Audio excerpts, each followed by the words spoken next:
Yes. Oke, ya, puji Tuhan ya.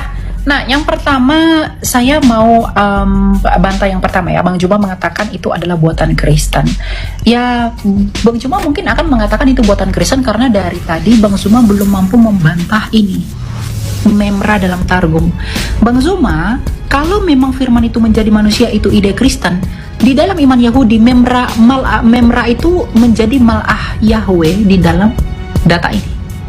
Nih, Bang Zuma. Malak Yahweh dalam Exodus, dia menjadi teofani. Memra itu menjadi teofani. Dan memra itu juga disembah. Artinya ide firman Allah menjadi manusia itu bukan punya Kristen doang, tapi Yahudi juga mengakui itu.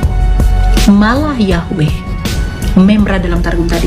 Ya, saya tidak heran mungkin tadi Bang Zuma tidak mengatakan itu tidak ada karena belum menjawab ketimpangan dalam argumentasi ini. Ini belum dibantah sama sekali. Ini punya Yahudi, ya. Nah, kemudian yang kedua itu adalah logos itu sifat. Nah, kalau logos itu adalah sifat, saya ingin ajak Bang Zuma berbicara lebih jauh. Bagaimana mungkin sifat itu adalah nomina, Bang Zuma?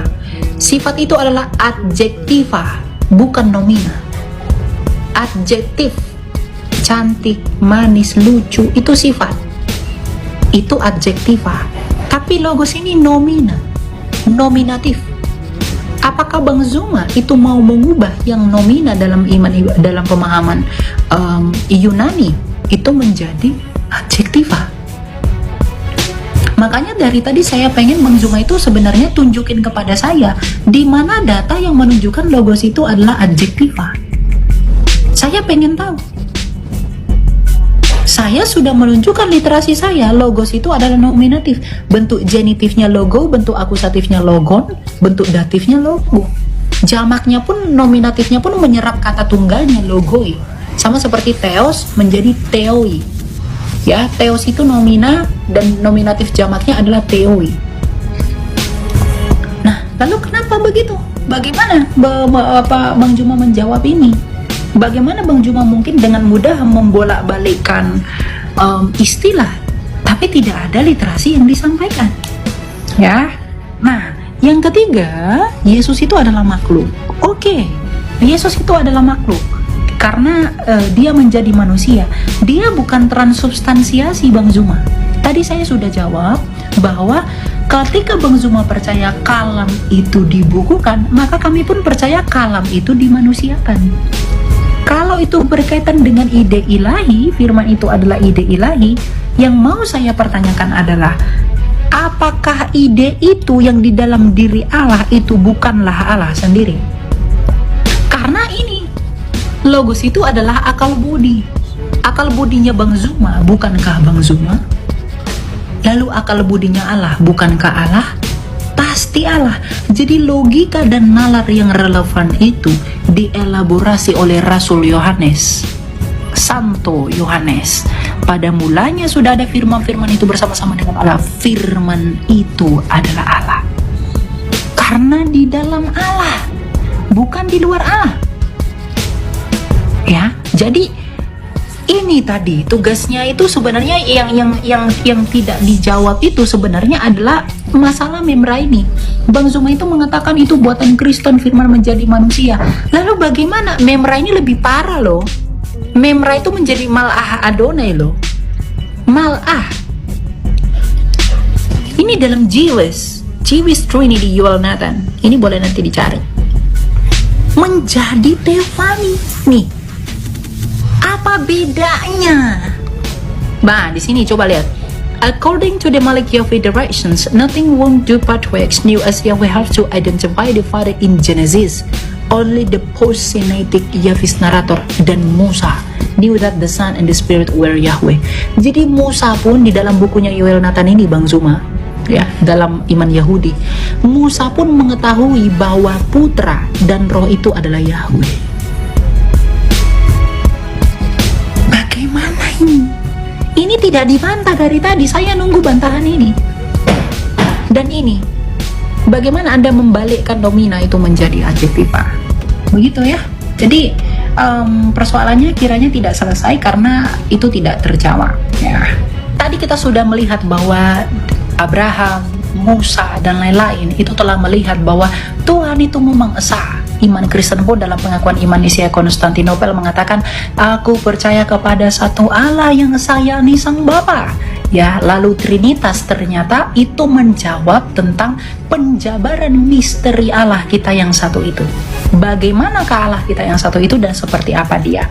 Kalau di dalam perjanjian lama Abraham itu melihat bayang-bayang Allah yang majemuk di dalam keesaannya, kemudian Musa menuliskannya dengan adanya Malah Adonai, kemudian dikonfirmasi oleh orang Yahudi sendiri di dalam Targum Yonatan, di dalam Targum Onkelos, di dalam Memra Targum Neofiti. Itu menjadi kebingungan di dalam iman keyahudian ternyata sejak dahulu, ya, sesuai dengan data dan literasi yang saya tunjukkan tadi. Namun Kristus Raja Tuhan dan Mesias itu telah datang mengungkapkan dirinya dan seperti apa dia. Makanya Tuhan kita Yesus Kristus bersabda dalam Matius 28 ayat 19, karena itu pergilah, baptislah mereka dalam nama Bapa dan Anak dan Roh Kudus. Artinya keesaan Allah yang belum clear di perjanjian lama itu disempurnakan dan dijelaskan dengan baik oleh Tuhan kita Yesus Kristus. Meskipun di satu sisi Tuhan kita Yesus Kristus tetap mengatakan Allah itu esa, karena memang Yesus Kristus adalah firman yang keluar dari Allah, yakni Sang Bapa. Jadi iman yang sejati adalah iman yang dapat saling menubuatkan dan saling mengkonfirmasi serta saling menggenapi. Dan terbukti kekristenan adalah jawabannya, ya, sebagai satu di antara Abrahami. Nubuatan para nabi itu sempurna digenapi oleh Kristus. Makanya dikatakan dalam Lukas 16 ayat 16, hukum Taurat dan nubuatan kita para nabi itu berakhir sampai tampilnya Yohanes Pembaptis, dan sejak saat itu kerajaan Allah diberitakan. Maka Kristus dalam ide dan juga pondasinya sebagai firman Allah dengan pengajarannya yaitu Trinitas, itu memberikan kita pemahaman bahwa Allah yang satu dan esa di perjanjian lama telah selesai digenapi dan selesai dijabarkan dengan sempurna melalui Trinitas, yang kemudian diteruskan oleh bapak-bapak apostolik dan bapak-bapak gereja melalui gereja Katolik yang kudus, gereja Ortodoks, dan juga gereja-gereja berikutnya. Jadi kekayaan iman kekristenan adalah kekayaan yang tidak bisa dijabarkan secara harafiah, tapi bagaimana Tuhan itu berkarya menjaga orisinalitas dan kemurnian dirinya yang sejati sebagai Allah yang benar melalui firman-Nya yang saling menggenapi. Jadi cross-lining antara nubuatan di perjanjian lama, gambaran Allah ada di Kejadian 1, ada Allah, ada Roh Allah dan firman Allah. Orang Yahudi masih dalam bayang-bayang, kemudian dalam Targum itu masih dijelaskan dengan tidak sempurna. Namun di perjanjian baru Kristus menggenapi itu dengan Bapa dan Anak dan Roh Kudus, sekaligus dia adalah penggenapan dari hukum Taurat itu sendiri. Kolose 2 ayat 16 dan 17. Jadi kesempurnaan Allahnya Abraham, Ishak dan Yakub itu selesai dan ditutup di dalam Kristus menurut penulis surat Ibrani. Jadi keselamatan hanya ada di dalam yang benar, dan keselamatan hanya ada di dalam Kristus yang mengaku sebagai akulah jalan, kebenaran, dan hidup. Tujuan kita untuk hidup bukan untuk mati, jadi percaya dan datanglah kepada Kristus yang memiliki hidup.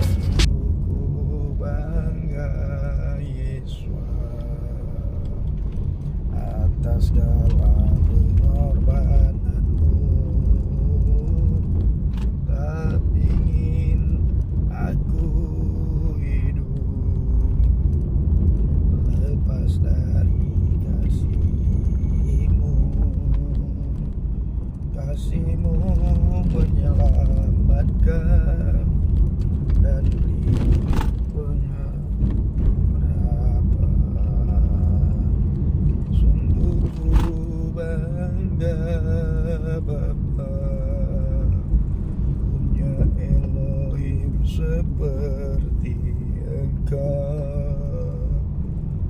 sungguh ku bangga Yesus atas segala pengorbananmu. Tak ingin aku hidup lepas dari kasih-Mu. Kasih-Mu menyelamatkan dan beriku pengarah.